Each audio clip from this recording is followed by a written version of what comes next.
Oye, yo que ay caramba, en tu guayaba, no sé qué tiene mi pecho, caramba, en tu guayaba. Ese libro está dedicado al silencio, paradójicamente son 400 páginas dedicadas al silencio, pero tanto en Colombia cuando estaba escribiendo poética y trabajando con organizaciones de desplazados, como en Sudáfrica con organizaciones de excombatientes y viudas, uno descubre que el silencio no es la ausencia de testimonio, el silencio no es el vacío, el silencio es eminentemente una manera peculiar como algunas comunidades, organizaciones o personas deciden, entre comillas, narrar su propia violencia a través del silencio. Yo digo que es una articulación de la experiencia, no es un vacío de experiencia.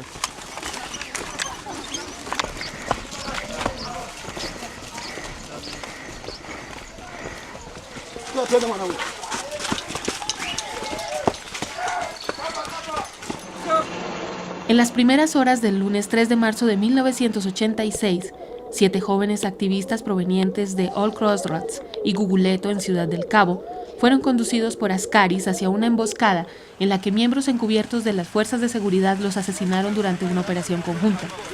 Reportes oficiales sostuvieron que habían muerto como resultado de múltiples heridas de bala ocasionadas en el curso de actividades de la policía sudafricana con el propósito de combatir el terrorismo. El incidente de los 7 de Guguleto, como llegó a conocerse, ha estado desde entonces rodeado de controversia y debate en torno a las circunstancias específicas que condujeron al asesinato de estos jóvenes. Por más de una década, este incidente estuvo inmerso en una atmósfera de permanente negación. No fue sino hasta la instalación de la Comisión de la Verdad y la Reconciliación Sudafricana en 1996, cuando salieron a la luz muchos de los detalles sobre la organización y planeación de la operación y sus conexiones con problemas de seguridad más amplios durante los primeros años del estado de emergencia del dictador P.W. Botha. Es una historia de un falso positivo en Sudáfrica.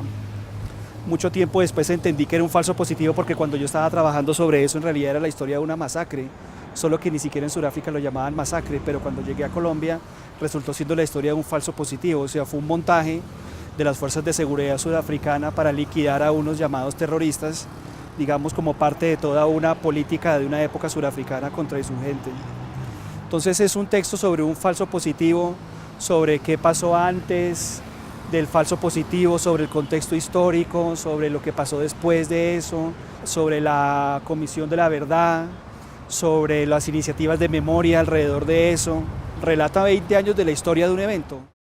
No sé qué tiene mi pecho, caramba, en tu guayaba, que la voz no me levanta, caramba, en tu guayaba, pregúntele a ta. Resulta que cuando la gente se quiere quedar callada y se queda callada es una manera también de hablar.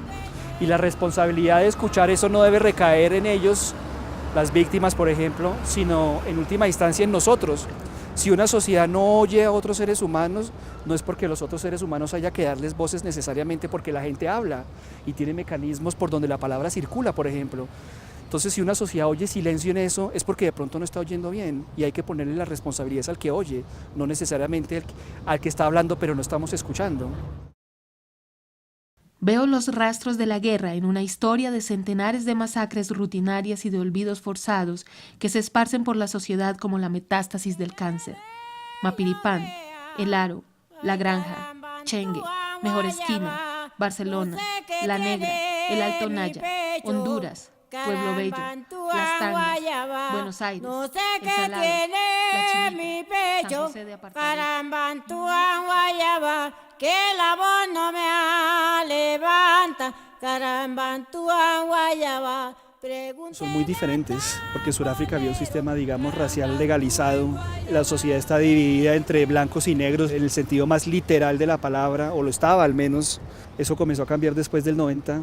Sin embargo, hoy en día uno todavía sigue viendo una división espacial y social racial, ¿no?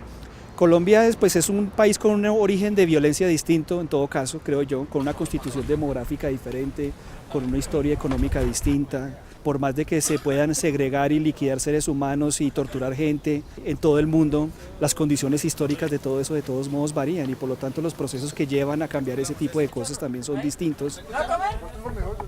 Todavía nosotros no nos imaginamos una sociedad posguerra y no nos imaginamos tampoco las negociaciones que de pronto nos toque hacer para poder lograr eso. En este momento eso todavía es demasiado para muchos políticos y mucha gente inimaginable que, por ejemplo, la guerrilla esté en el Congreso, inimaginable que se haga una comisión de verdad. Pero el proceso histórico va a demostrar que de lo inimaginable vamos a pasar a lo plausible y de lo plausible a lo realizable y de lo realizable eventualmente a lo que logremos hacer. Al final de cuentas, he aprendido que solo hay dos temas sobre los que realmente vale la pena escribir y tratar de enseñar. Uno es la muerte, el otro es el amor que emerge desde adentro del abismo. Con esperanza de todos modos, con contradicciones porque digamos que a pesar de que haya leyes que técnicamente hacen parte de escenarios transicionales en Colombia, aquí todavía hay muchos temas por resolver muchas preguntas por contestar, muchas historias por reconstruir. Si me dieras tu retrato, ay caramba, tú en Guayabá, Que quizás sea necesario suspender bajo ciertas condiciones el respeto de ciertos derechos humanos con el fin de evitar que la nación caiga en el caos, está universalmente admitido. Eso era lo que decía el régimen de Botha para justificar el apartheid. Cualquier eco con Colombia me sorprendería. pensando en mis bellos días. ay caramba, tú en Guayabá, Caramba, tú en Guayabá. ay caramba, tú en Guayabá.